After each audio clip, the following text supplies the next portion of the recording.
ሰላም እንደምናችሁ? እኔ ደህና ነኝ፣ እግዚአብሔር ይመስገን።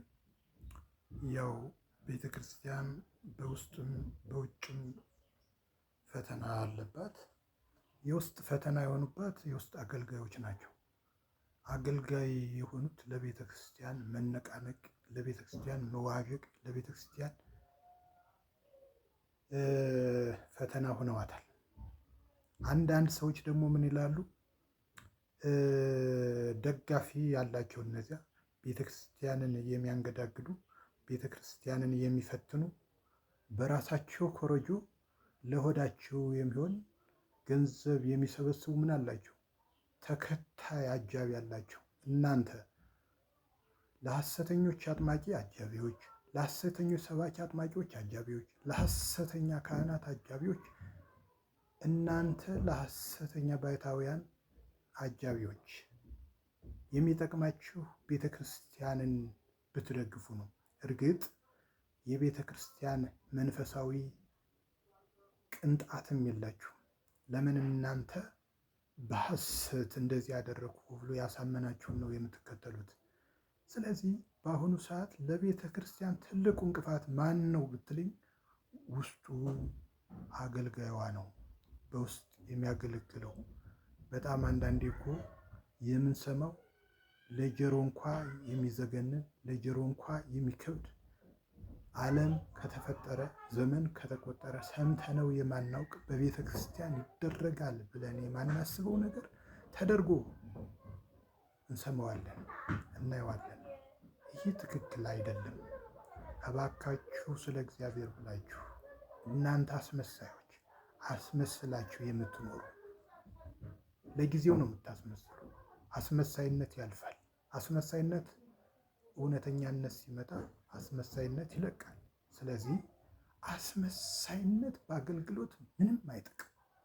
ሙዳየ ምጽዋት ውኳቸውን የልማት አባት ጻድቁ እንዴ አስተዳደር ከቅድስና ቅድስና ከአስተዳደር የተስማማላቸው ተብሎ ሚዲያ ላይ ይነገራል። እኔ አፍራለሁ። ቅድስና በቲክቶክ እና በዩቲዩብ ላይ ሲሰጥ ሳይ፣ በፌስቡክ ላይ ሲሰጥ ሳይ በጣም ነው የማፍረው።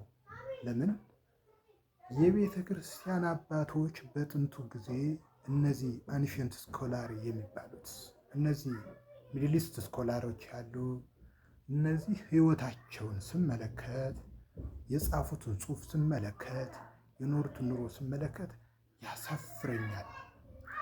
በጣም ነው ማፍረው። እኔ የቤተ ክርስቲያን አገልጋይ ነኝ። ምንም እንኳ ከቤተ ክርስቲያን ወጥቼ በውጭ ሁኜ ብመለከትም ግን በውጭ ያለው ሌላ ስራ እየሰራሁ የምኖር ሰው ነኝ።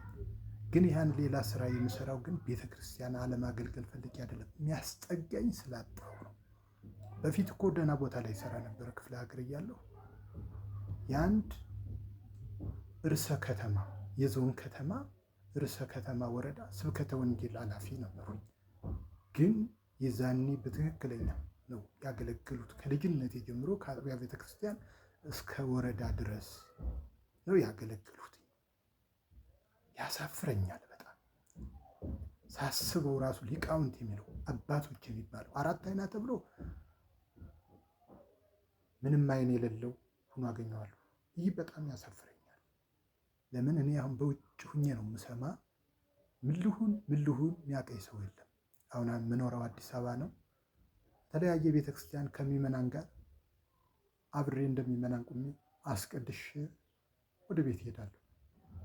አንዳንድ የሚያውቁኝ አለቆች ደግሞ ሲያዩኝ ደግሞ ወንበር አድርገው አክብረው ክብረ በዓሉን እንድሳተፍ ያደርጉኛል። አንዳንድ ቤተክርስቲያን ደግሞ ማህሌት ቁሜ ቅኔ ተቀኝቼ ወደ ቤት እሄዳለሁ። ግን በአብዛኛው ውጭ ነው ማስቀድሰው። ለምን ብዙ ነገር እሰማለሁ። አሁን እንኳን ለቤተ ክርስቲያን ሰባኪ አንድ 30 ከብት ማገድ ይችላል። አሁን ሰባኪ ነው የሚለው በየአጥቢያው። በጣም ነው ማዝነው። ግን በጣም አዝናለሁ።